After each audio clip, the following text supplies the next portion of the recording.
இன்றைக்கி காயல் சமையல் பகுதியில் நம்ம பார்க்க போகிறது ஒரு அருமையான அரபு நாட்டு ஸ்பெஷல் பிரியாணி. அரபு நாட்டில் செய்யக்கூடிய கப்சா ரைஸ். இன்றைக்கி நம்ம சிக்கனில் எப்படி பண்ண போகிறோம் அப்படின்றத நம்ம பார்க்க போகிறோம். இதுக்கு சிக்கன், ஒரு முழு சிக்கனை பெரிய பெரிய துண்டாக கட் பண்ணி ரெடியாக எடுத்து வச்சிங்க. பாஸ்மதி அரிசி நல்லா அலசி ஒரு 20 நிமிஷம் ஊற வச்சு தனியாக வச்சுக்கணும். இதுக்கு மேலே நம்ம தேவையான பொருட்கள் தக்காளி, பூண்டு, இஞ்சி, வெங்காயம் இதெல்லாமே நம்ம கட் பண்ணி தான் வச்சுருக்கணும். இஞ்சி பூண்டு பேஸ்ட்டாக போட மாட்டோம். இதில் தக்காளி தான் நம்ம கூட சேர்க்கணும். ஒரு வெங்காயம்னா 3 தக்காளி சேர்க்கணும். அதே மாதிரி மசாலா ஐட்டம்ஸு, கரம் மசாலா, பட்டை, கிராம்பு, ஏலக்காய், பிரிஞ்சி இலை, அன்னாசிப்பூ, ஜாதிபத்திரி இதெல்லாம் நம்ம ராவாக போட போகிறோம். தாளிக்கிறதுக்கு பட்டர் நம்ம தேவையான அளவுக்கு. அதுமாதிரி நட்ஸுன்னு எடுத்துக்கிட்டிங்கன்னா பாதாம் பருப்பு, முந்திரி பருப்பு, கிஸ்மிஸ் இதெல்லாம் எடுத்து வச்சிங்க.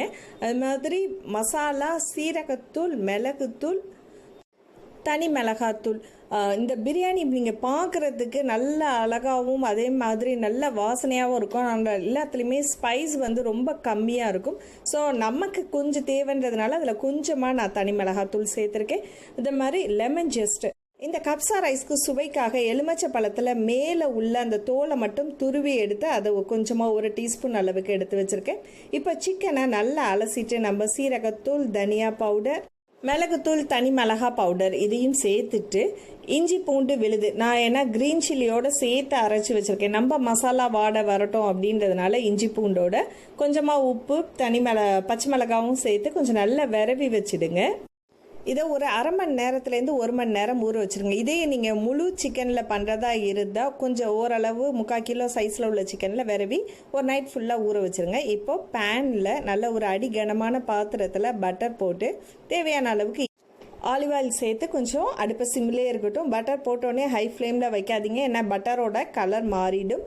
ஸோ அடுப்பை ஸ்லோலேயே வச்சுட்டு கொஞ்சம் நல்லா பட்டர் மெல்ட் ஆன உடனேயும் பொடிசாக நறுக்கி வச்சுருக்கிற வெங்காயத்தை இதோட நம்ம சேர்த்துருவோம்.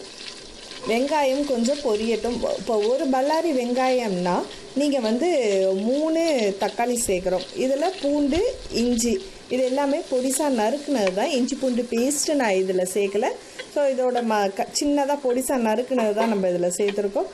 இதுவும் கொஞ்சம் ஃப்ரை ஆகட்டும்.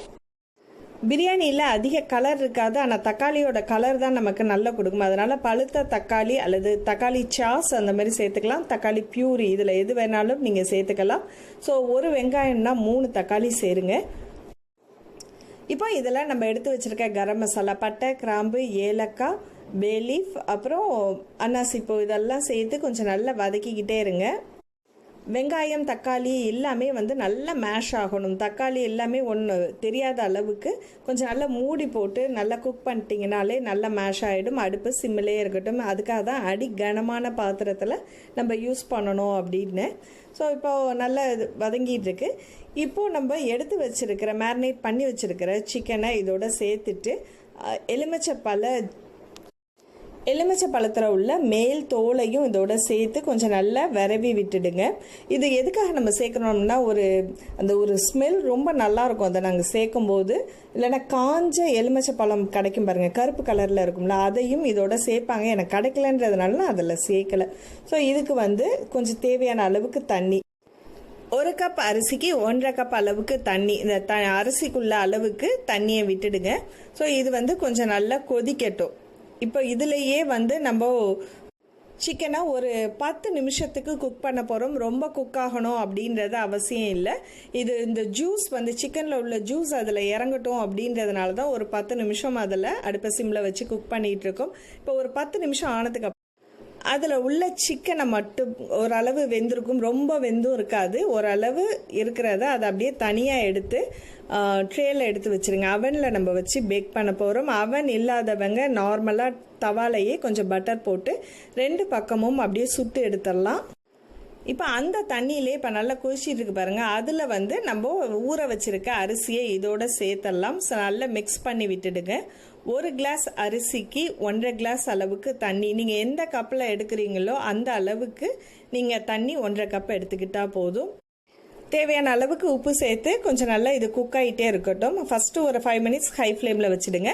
இப்போ நம்ம எடுத்து வச்சுருக்கிற சிக்கனை அவனில் ப்ரீஹீட் பண்ண அவனில் 160 டிகிரியில் ஒரு 20 மினிட்ஸ் இந்த சைட்லையும் திரும்ப ஒரு 20 மினிட்ஸ் ரெண்டு பக்கமும் வச்சு பேக் பண்ணி எடுக்க போகிறோம்.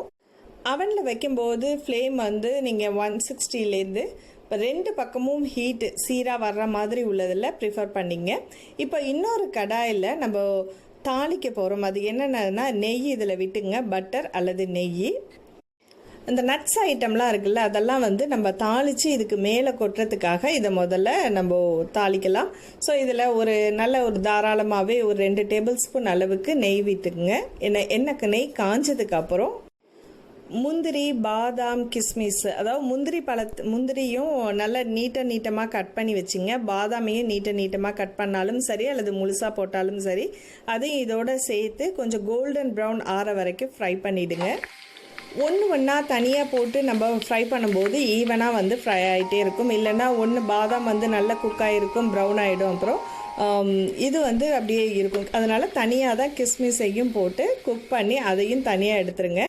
இது பார்க்குறதுக்கு நமக்கு நிறைய வேலை இருக்கிற மாதிரி இருக்கா. நான் ரொம்ப சிம்பிளாக செஞ்சிடலாம். இப்போ பொரிச்சதை தனியாக எடுத்து ஒரு பிளேட்டில் எடுத்து வச்சுருங்க. அடுத்ததாக அதே எண்ணெயில் துருவி வச்சுருக்க கேரட், அதுவும் ஒரு ருசிக்காகவும் அழகுக்காகவும் சேர்க்குறது.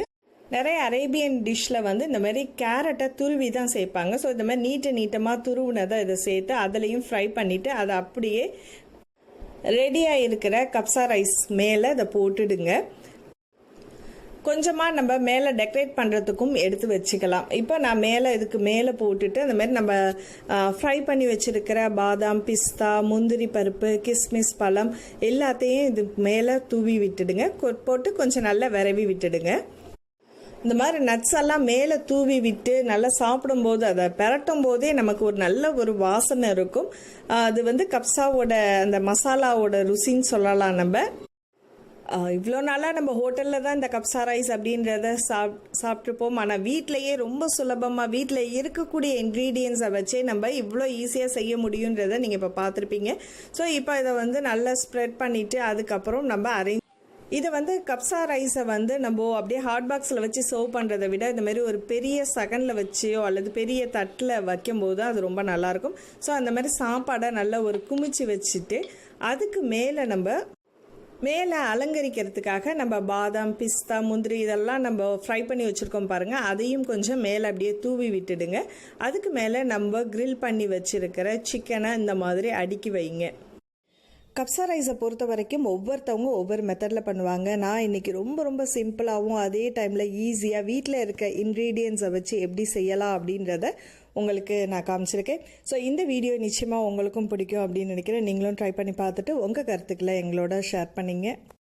இந்த சிக்கன் பீசஸ்லாம் மேலே அடுக்கி வச்சுட்டு அதுக்கு மேலே ஒரு வேக வச்சுருந்த முட்டையை ஹாஃபாக அல்லது ஒரு முட்டையை 4ஆக கட் பண்ணி எல்லா பக்கத்துலேயும் ஸ்ப்ரெட் பண்ணி வைங்க. பார்க்குறதுக்கு ரொம்ப அழகாக இருக்கும். ஆனால் சர்வ் பண்ணுறது இப்படி தான் சர்வ் பண்ணுவாங்க அவங்க.